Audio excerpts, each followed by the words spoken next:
आज़ादी दिलाने वाले सभी वीर सपूतों को भारत की सभी जनता की तरफ से नमन है और उनको श्रद्धांजलि है और भारत ऐसे वीर सपूतों पर गर्व करता है। तो यहाँ पे देखने वाले हैं 26 जनवरी 2023 से संबंधित मोस्ट इंपॉर्टेंट क्वेश्चन जो कि पूछे जाते हैं एग्ज़ाम के हर एग्ज़ाम में। तो पहला क्वेश्चन यहाँ पे शुरुआत करते हैं।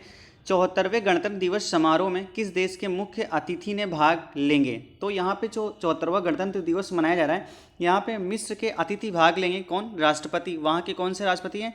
अब्देल फतेह अल सीसी। 26 जनवरी ही क्यों? क्योंकि ये 26 जनवरी 1930 में पूर्ण स्वराज्य की मांग की गई थी। कब की गई थी? 26 जनवरी 1930 को पूर्ण स्वराज्य की मांग की गई थी, इसीलिए 26 जनवरी को गणतंत्र दिवस के रूप में मनाया जाता है। गणतंत्र दिवस का मतलब ये होता है कि भारत के राष्ट्रीय अध्यक्ष वंशानुगत नहीं होंगे, यहाँ पे उनका चुनाव होगा और चुनाव द्वारा वो चुने जाएंगे। मतलब कि राजा का बेटा राजा नहीं होगा, बल्कि कोई भी बन सकता है। जबकि यहाँ पे ये बात आपको याद रखनी पड़ेगी कि जिस देश ने हमारे ऊपर 200 साल तक राज्य किया, वो देश अभी तक गणतंत्र नहीं हो पाया। वहाँ पे जो राज्य व्यवस्था है वंशानुगत है। तो यहाँ पे क्वेश्चन ये होता है कि 2022 में 15 अगस्त का कौन सा नंबर का स्वतंत्रता दिवस मनाया गया? इसका आंसर आप कमेंट सेक्शन में जरूर देंगे। ठीक है, उसके बाद है मिस्र को ही क्यों गणतंत्र दिवस पर आमंत्रित किया गया? तो भारत और मिस्र की 75वीं वर्षगांठ भी मनाई जा रही है। अब्देल फतेह अल सीसी। नेक्स्ट क्या है? नेक्स्ट है भारत के पहले गणतंत्र दिवस समारोह में किस देश के मुख्य अतिथि ने भाग लिया था? तो जो पहला गणतंत्र दिवस समारोह था, इंपॉर्टेंट है, पूछा जाता है। इंडोनेशिया के जो राष्ट्रपति थे कौन थे? सुकर्णो भाग लिए थे गणतंत्र दिवस समारोह, पहला गणतंत्र दिवस। ठीक है, भारत में पहली बार गणतंत्र दिवस कब मनाया गया था? भारत में जो पहली बार गणतंत्र दिवस मनाया गया था वो मनाया गया था 26 जनवरी 1950 को मनाया गया था पहला गणतंत्र दिवस। 26 जनवरी 1950 को हमारा संविधान पूर्ण रूप से लागू हुआ था।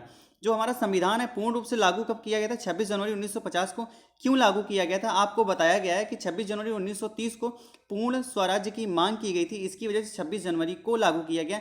हमारा संविधान बनकर कब तैयार किया गया था? मतलब यहाँ पे पूछा था कि संविधान को अंगीकृत कब किया गया था?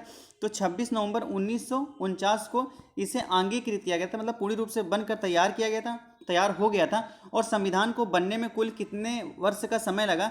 तो 2 साल 11 महीने 18 दिन का समय लगा। पूछा जाता है एग्जाम में, इंपॉर्टेंट क्वेश्चन है।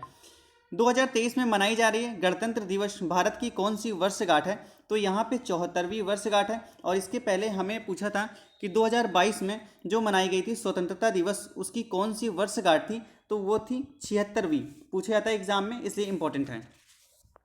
नेक्स्ट क्वेश्चन कौन सा है? गणतंत्र दिवस 2023 की थीम क्या है? तो जन भागीदारी गणतंत्र दिवस 2023 की थीम है। 2022 की थीम थी इंडिया @75। ठीक है, क्योंकि आज़ादी का 75वां वर्षगांठ मनाया गया था।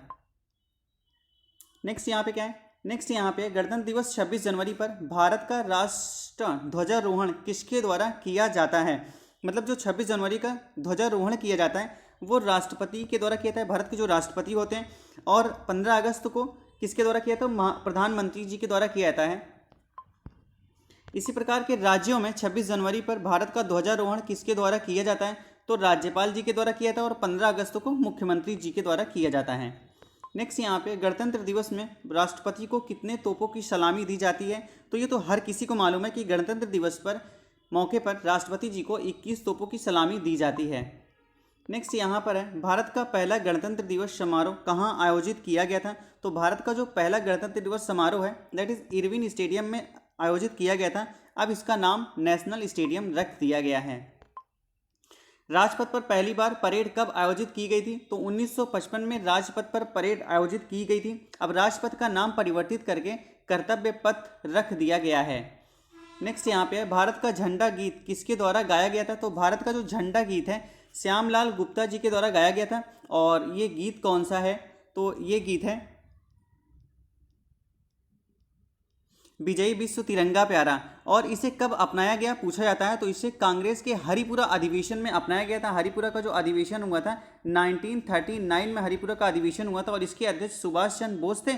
और 1939 में जो अधिवेशन हुआ था उसमें भी सुभाष चंद्र बोस जी ही विजयी हुए थे, इनको अध्यक्ष चुना गया था। लेकिन गांधी जी और इनके बीच कुछ कहासुनी हो गई थी जिसकी वजह से इन्होंने इस्तीफा दे दिया था। नेक्स्ट यहाँ पे गणतंत्र दिवस की परेड कहाँ से कहाँ तक आयोजित की जाती है? तो गणतंत्र दिवस की जो परेड है वो इंडिया गेट से लाल किला तक आयोजित की जाती है, टोटल 8 किलोमीटर की रेंज में। नेक्स्ट क्वेश्चन क्या है, नेक्स्ट क्वेश्चन यहाँ पे राष्ट्रीय झंडा दिवस कब मनाया जाता है। तो राष्ट्रीय झंडा दिवस जो मनाया जाता है 22 जुलाई को मनाया जाता है। 22 जुलाई 1947 को इसे संविधान सभा द्वारा अपनाया गया था और डिज़ाइन इसकी पिंगली वेंकैया जी के द्वारा तैयार किया गया है। और इसका जो अनुपात होता है लंबाई और चौड़ाई का 3:2 होता है। और यही चीज़ अगर पूछा जाएगा कि चौड़ाई और लंबाई का, तो 3:2 होता है। नेक्स्ट क्वेश्चन यहाँ पे है, भारत के राष्ट्रीय ध्वज की लंबाई और चौड़ाई का अनुपात क्या होता है। 3:2 होता है। और जो ये क्या कहते हैं, जो झंडा होता है इसके मध्य जो एक चक्र होता है जिसे धर्म चक्र बोलते हैं, जिसमें 24 तीलियां होती हैं। पूछा जाता है क्वेश्चन, और पूछा जाता है कि कौन से कलर की ये जो 24 तीलियां होती हैं वो किस कलर की होती हैं, तो गहरे नीले रंग की होती हैं।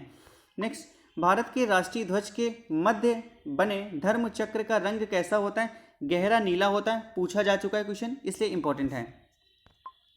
भारत के राष्ट्रीय गान जन गण मन को अंग्रेजी में अनुवाद किसके द्वारा किया गया था। तो इसका जो अंग्रेजी में अनुवाद किया गया था दैट इज रविन्द्रनाथ टैगोर जी के द्वारा किया गया था। और रविन्द्रनाथ टैगोर जी के द्वारा भी बांग्लादेश के राष्ट्रीय गीत को भी गाया गया है आमार सोनार बांग्ला के नाम से।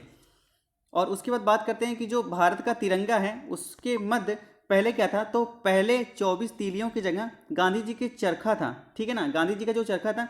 लेकिन इसे 1947 में परिवर्तित करके जो अशोक का स्तंभ है 24 तीलियों को सारनाथ वाराणसी से लिया गया हुआ। ये भी पूछा जाता है कि जो तिरंगा है उसके अंदर जो 24 तीलियां कहाँ से लिया गया है, तो सारनाथ वाराणसी से लिया गया अशोक स्तंभ से। नेक्स्ट क्वेश्चन क्या है, नेक्स्ट क्वेश्चन यहाँ पर है, जन गण मन को संविधान सभा में कब अपनाया गया था। तो जन गण मन को संविधान सभा द्वारा अपनाया गया था 24 जनवरी 1950 को। 24 जनवरी 1950 को अपनाया गया था। और ये संविधान सभा में पहली बार गया था कांग्रेस अधिवेशन में 1911 के कोलकाता अधिवेशन में गाया गया था। इसी दिन वंदे मातरम को भी राष्ट्रीय गीत के रूप में अपनाया गया था। नेक्स्ट क्वेश्चन क्या है, नेक्स्ट क्वेश्चन यहाँ पे है, भारत में कितने राष्ट्रीय अवकाश मनाए जाते हैं। तो 3 राष्ट्रीय अवकाश मनाए जाते हैं। कौन कौन सा, पहला तो है 26 जनवरी गणतंत्र दिवस, उसके बाद है 15 अगस्त हमारा स्वतंत्रता दिवस, और 2 अक्टूबर 3 राष्ट्रीय अवकाश के रूप में मनाए जाते हैं। नेक्स्ट क्या है, स्वतंत्र भारत के पहले प्रधानमंत्री कौन थे। तो स्वतंत्र भारत के पहले प्रधानमंत्री पंडित जवाहरलाल नेहरू जी थे। और स्वतंत्र भारत के पहले सूचना एवं प्रसारण मंत्री कौन थे। तो सरदार वल्लभ भाई पटेल पहले सूचना प्रसारण मंत्री थे। आर.के. षणमुगम शेट्टी की बात करते हैं तो यह पहले वित्त मंत्री थे। ये भी पूछा जाता है क्वेश्चन एग्जाम में। पहले रक्षा मंत्री कौन थे। तो पहले रक्षा मंत्री सरदार बलदेव सिंह जी थे।